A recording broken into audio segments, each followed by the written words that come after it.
Please welcome back Andrew Ross Sorkin and his guest, the president and CEO of Amalgamated Bank, Priscilla Sims Brown. Come on, Priscilla. Wasn't Scarlett amazing? Thank you so much for being here. Thank you. I want to thank all of you for engaging in this discussion, and I was so happy to have Scarlett here. And this is an emotional topic for me in many ways, and it's why I wanted to do this with everybody. Because back in 2018, after the Parkland shooting, I started writing about the role of guns in our society, but more importantly, the role of business as it relates to guns, and the role of the credit card companies and banks in financing mass shootings, to put it in the most stark terms. And a lot of people didn't believe that the credit card industry or the banking industry had anything to do with the gun issue in the country. And I went on a little bit of a journey for about 6 months, FOIAing, it's Freedom of Information Act, all of the financial records of the major mass shootings over the last decade and a half. And what you discovered was that most of these guns were being bought legally and were being bought simply just prior to the shootings, and that the transactions were so unusual they should have been spotted. We all get calls on the phone when you're at a restaurant or a gas station, and someone says, "Is this your card?" or "We're checking to make..."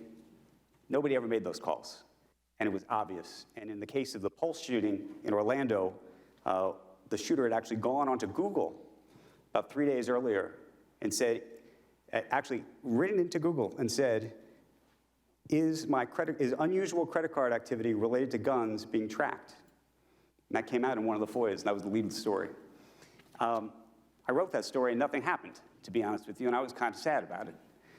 And then I discovered, I think in 2001, that there was a bank, which I have to be honest with you, I did not know too much about, that had actually taken up this whole issue in a remarkable way. This is Priscilla Sims Brown, Amalgamated Bank President and CEO. And I'm going to let you take the story from here, because a lot has happened over the last 12 months. Yes. As a result of you.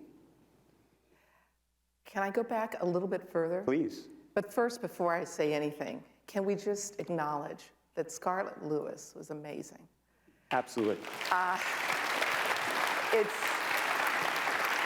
she is.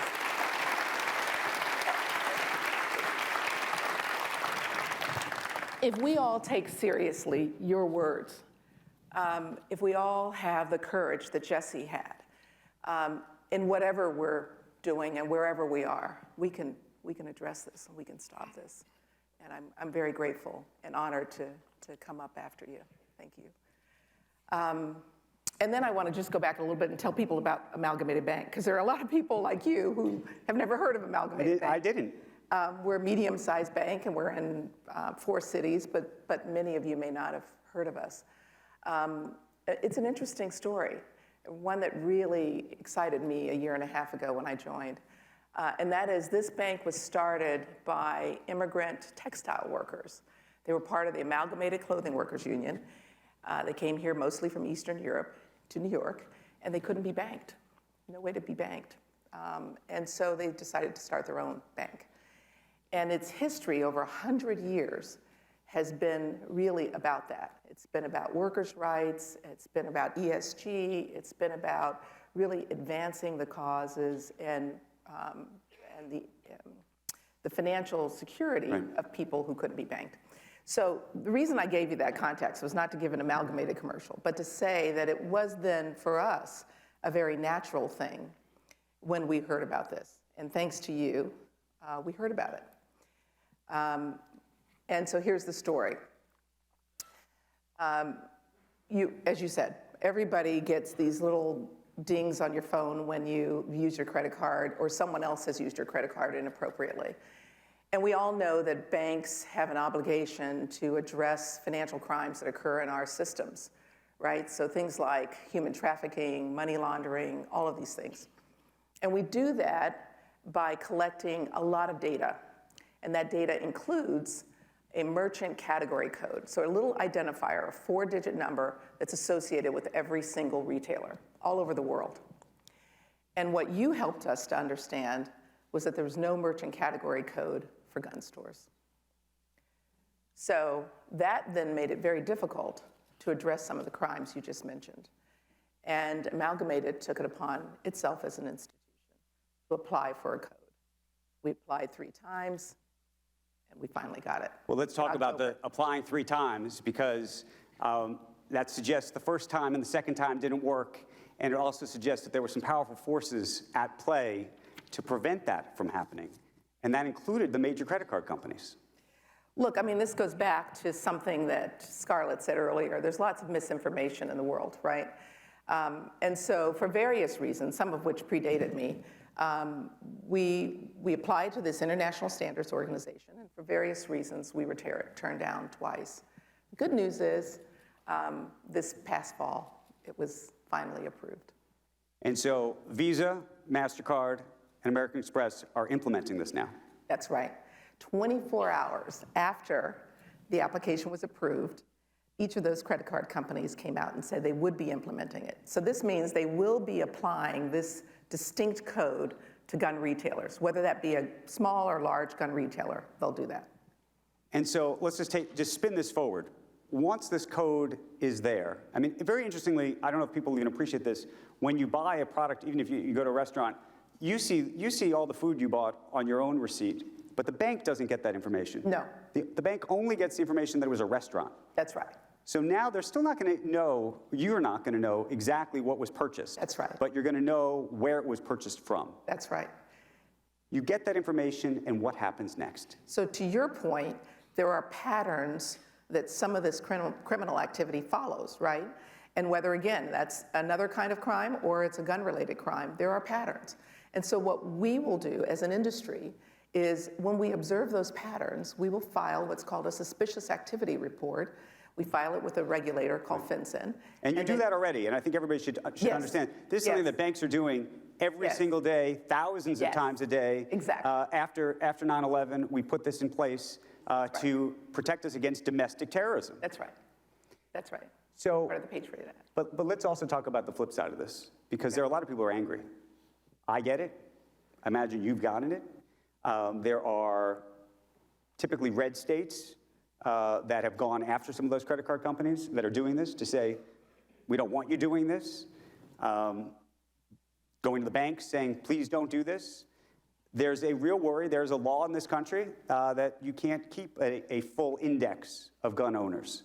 And there's some people who believe that this will allow the creation of a phantom list, if you will. What do you say to that? I say that not only is that illegal and inappropriate, but it is not at all what we as banks are trying to accomplish here. So we wouldn't do it if we could, but we aren't doing it. We can't do it. What we are really doing is we are identifying suspicious behavior. This has nothing to do with legal gun activity. This has to do with known patterns that, as you opened with, we know are potentially illegal. And we don't make the final decision, but we pass that suspicious activity information. So those folks who say that you're going to block the transaction, right? That is the concern that folks have out there that are legal gun owners, and they say, well, this doesn't seem like something that they want, and you tell them you can buy a gun using a credit card. That's right. But I think if you buy 2 or 3 guns from 2 or 3 different stores, because you can actually do that without having to report it, and then you start buying ammunition online and other things all in a period of time, that gets flagged. How does that work? So there are detection scenarios, and we're at the very early stages of this. It just got, this particular code just got approved in October, so those detection scenarios are still being brought together. But as this is implemented, those scenarios will be used. And again, what we do with that is what we do when your credit card is used in Spain and you're sitting in New York. You get a flag. It's a see something, say something. That's what we will do. We will pass on that information, except not to you. It would go to FinCEN. And then FinCEN will determine which appropriate authority to move it on to. Let me ask you this. I used to get a lot of emails about this when I first started writing about it. They said, look, the lawmakers should be making laws. Businesses shouldn't be in the position to be making their own rules in this regard. What do you think of that? You wouldn't need this. Yeah. Or you wouldn't need to have taken the initiative to do it yourself, because maybe they would have either imposed it if that was the will of the people. I go back to what Scarlett said. We all have a part to play. So it's true, there are new laws that protect us, but if they're not enforceable, because we have this activity happening and we're not doing anything about it, then that's a problem. And keep in mind that we also have a legal obligation to deter crime happening on our system. And the way we do that is we alert authorities of suspicious activity. Let me ask you this. The other piece of this that's so interesting to me is there's a political split in this regard. It was for a very long time, the blue states were considered those that were trying to use the business or ownership of shares to influence things on one side. And on the Republican side, typically the view was, we're a free market, we're not going to do that. A lot of the tactics that the blue states have used for many years are now being used by the red states. So you have the state of Louisiana, Texas, and others that have actually made it very difficult for banks that are doing business in their states, for example, to issue municipal bonds if, for example, they have policies that relate to things like guns or climate. What do you think of that? Look, this is not political to me. Like all of the positions we take, we look at what, part of what we do is listen to what our customers and society tell us. And I think if you took a survey of the audience today and those listening online, you'll find that almost everyone agrees that illegal gun activity shouldn't happen. So for me, this is common sense. It's the right thing to do, and it's our obligation as a financial services firm.